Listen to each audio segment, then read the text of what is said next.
You were designing? I designed watches for Disney and Warner Brothers. Very cool. It was fun. It was fun. So my early 20s was devoted to that. I was going to ask, when you said artist, like what was your medium? But I mean, it's like watches and glasses and frames and stuff like that. Yeah, it was pretty cool to know that it was fun because the company was just founded by young people. Right. And then I just realized, oh, there's something else that I could do with art and therapy. I never even thought that you could integrate those two. No, that's interesting that you say that. So you go to college, you get your degree and everything. You went to college in, was it Colorado? I did. I went to Naropa University, which is Buddhist-based, and it's inspired on mindfulness, mind-body-soul connection. Okay. Because I read that. Yeah. I read it, and I was like, okay, that's not a household name in terms of colleges or universities in Colorado. But you went there, and I mean, what was your takeaway? Because I just have to read this. You got a master's in the transpersonal counseling, psychology, and art therapy. Yeah. You said Naropa University. It's in Boulder, Colorado. Yes. Which is where University of Colorado is too, right? Yeah. Yeah. But Deion Sanders doesn't coach your football team at Naropa. Yeah. I don't even have a football I was going to team. say, okay. So nonetheless, you finished that experience, and how did that college experience kind of help shape what you were going to do after that? So because I was dating my fiance, now my husband, and we were doing the long distance relationship. Ugh. He was in El Paso and I was in Colorado, and just doing that for a while, and realized, okay, I could take this back to Texas. So then we went back to El Paso, but then realized there's no art therapy supervision there. So we were able to move to San Antonio. Right. All right, and so you've been here for a while, and then kids are introduced into your life and everything. And at what point, what were you doing when you decided to create Artvango and the nonprofit and kind of go into that world? Taking my son to all his appointments and seeing the limited number of pediatricians, doctors, specialists that don't take Medicaid. Right. And that just broke my heart, knowing that there's all these children out there that need this mental health service. Right. And there just wasn't any. So I reached out to different nonprofits, and my model didn't fit into their mission. So I said, you know what, I'll just create one. Yeah. And everybody said it's a lot of work, it's hard. Yeah. But I decided to do it. So Mara is on here, and people are commenting. Mara, can you hear? I want to make sure you can hear us okay, because Bailey, I mean, we don't want to be too loud, because Bailey's like resting right now. But can you guys hear us? Because we've got the microphone here, and if I have to call an audible and move the microphone closer, the last thing I want to do is make sure that you guys cannot hear us. So I'm gonna do this here. But so you're seeing the need. You decide to form the nonprofit again. What were you doing at the time? I was fostering. Well, we had just started fostering our son, and he needed a lot of medical appointments when he was younger. And that led me to start researching, and then I realized I could do this. I could open a nonprofit. We could do this. And it was a lot of work, and I'm so glad I did it when I was younger, because just the mental capacity was there. And it took off. I didn't need a lot of marketing. It was just the need was there. So that's how we've been getting by. It's all been word of mouth. It's all been by referrals. And then we also reach out and work with different agencies, foster agencies. And how disappointed were you when you're going through this experience and you're realizing that you're not finding the kind of resources? I would think that it would be common sense, and a lot of people, especially parents, or if you're adopting, you're bringing children into your family, that these are just common sense things that would already be available. Yeah. No. Not the case, though. No, not the case at all. At all. So I think what sets us apart is working for Medicaid or taking Medicaid or Medicare insurance doesn't pay. So there's a lot of mental health providers that are they're not able to get their needs met because they can't survive off of what Medicaid offers. Right. How difficult was it to launch the nonprofit? Because this is 2017? Yeah. So what do you remember from that time, the challenges, and did you have a moment where you thought, this is too much? I can't do this. Yeah. How did you ultimately make it happen? Well, I think I have a very supportive husband and supportive family, and then we started with one therapist and then just having that leap of faith to continue moving forward and just branching out little by little. And now I have a wonderful staff. It's just, it's all of us collectively, all our therapists that make Artvango. It's not, yet I'm the founder, but yet I have a wonderful team, from grant writer to therapists, who each have their own little niche and specialty, but we all are trauma informed, and that's what sets us apart from the rest. And everybody's so important, this guy included. So for those of you who are just joining us here, might have missed the first few minutes, this is Pickup Lines presented by Gamez Law Firm and Integrity Roofing and Siding. This is Yadi Puente and Bailey. Bailey, I want to make sure that Bailey gets some love. He is living his best life right now. But Bailey serves a very important purpose, because you have kids in there. Yes. And I can only imagine the reaction when they walk in or they come in for a session or an appointment or whatever, and this guy greets them at the door. So he's the highlight. He's the first creature that they come and say hi to. You know, everybody bypasses us, and they'll just storm into the office, and they're like, "Where's Bailey?" And if it's like a rainy day and I don't bring him, forget it. Yeah. Forget it. Was he always a therapy dog, or how did he come into your life? So he was in a shelter, and he had 1 hour to live. They were going to put him down. What? Mm-hmm. You got to be kidding me. Now I was, hold on a minute. I wasn't ready for that, Yadi. Yeah. Okay, so when was this? This was back in 2018, I think, or 17 or 18.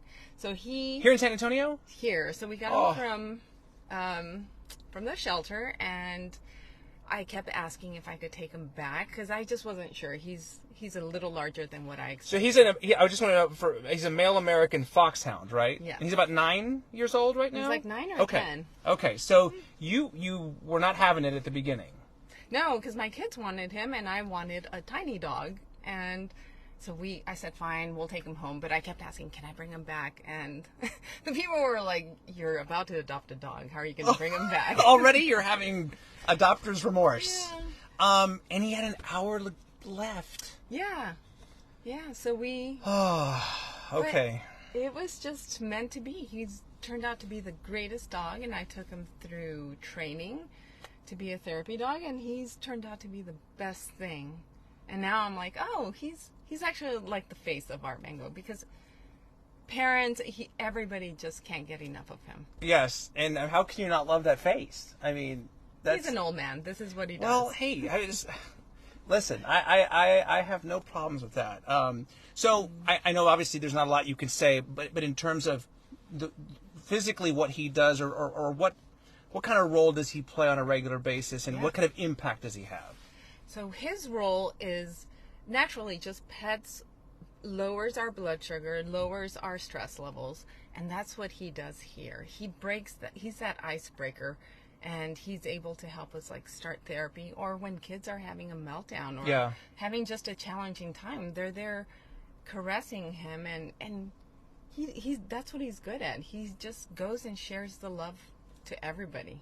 And it's something that I guess that it's unique that a dog can do, that despite your best efforts, you might not even be able to do. No, I don't look that cute, so he does it for us.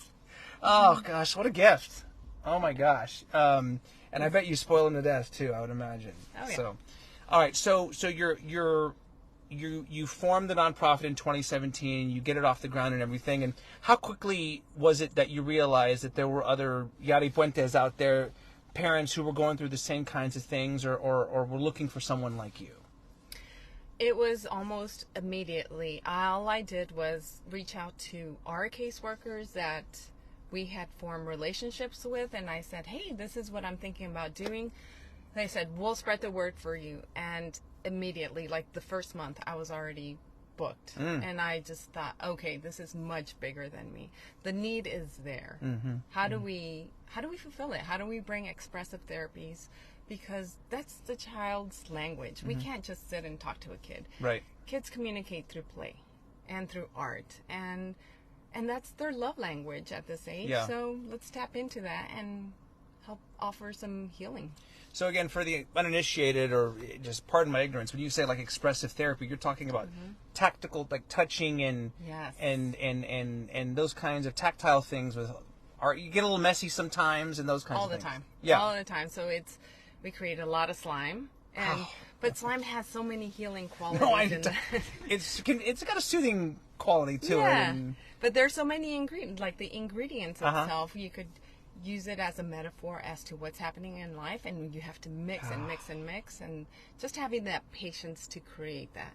And then at the very end is when you get the slime, and that's where I know I always apologize to parents. Like, I'm sorry, I'm sending slime home. I give it in a Ziploc bag, but I'm just let them use it while in the kitchen area. Not on the carpet. No, as I've learned myself. Please don't put all the. My daughters went through a slime phase, but they would make it from scratch. And now that you say those kinds of things, I realize, like, yes, I mean, it took work, and you realize it, and they couldn't put it down. Yeah. And I guess looking back on it now, I'm like, I guess it did soothe them, or there's some healing qualities. Yeah. So it's a tactile, and a lot of us walk around with sensory issues. Mm-hmm. You know, it might be too loud, or it might be that they need that physical stimulation. Right. And so that's what we do here. We work with the nervous system. We work with the kids, and we meet them where they're at. Yeah, yeah.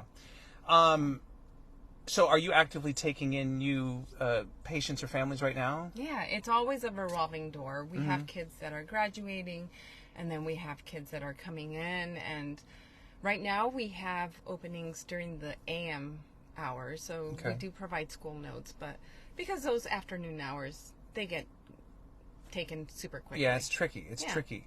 How long would a typical family be working with you guys, and how often do you hear from families who maybe were here, you know, a couple years ago, and kind of looking back on the impact that you've had on them and their young and their children?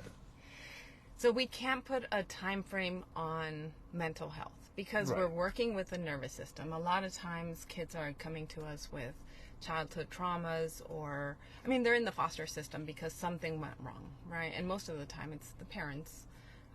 It's not the kid's fault. Right. So we're working with already challenges that they have, and we're working with the nervous system and the brain. So change is slow. Yeah. But if we're persistent and the parents are heavily involved, then change does come. And that's the whole part. And then I do end up running into some clients that I've had in the past, and they were really young, and sometimes they remember me and sometimes they don't. Yeah. And the parents are like, you don't remember her? But that's okay. That's okay, because that was my job then. Right. And for them to see them in a different light, that they're going to school, they're not getting kicked out, they're have social skills, they're able to sleep. That's amazing. Yeah. No, I just remember when I did the news all those years, you read so many stories of just terrible, unspeakable things that happened, crimes where kids were involved in one way or the other, or they saw something, or were there when something happened. And I do remember thinking, man, I wonder what happened to those kids, or what happens to them after the trial is done and the legal system takes its course. Like, what about the kids, you know? Yeah. And sometimes we'll go through seasons. I always tell them it's like a tornado. If you could see the funnel and draw a line straight through it, when we start therapy, we're at that very core. Just, we need to be touching base quite often, weekly. But as time goes by and they're learning the social skills, they're learning coping skills, you don't need us as much. But then, just like all of us, I mean, we all need someone to talk to sometimes. So it's okay to go to therapy. And I always tell the parents, go to therapy yourself, because you could be getting traumatized from what your kids are carrying to.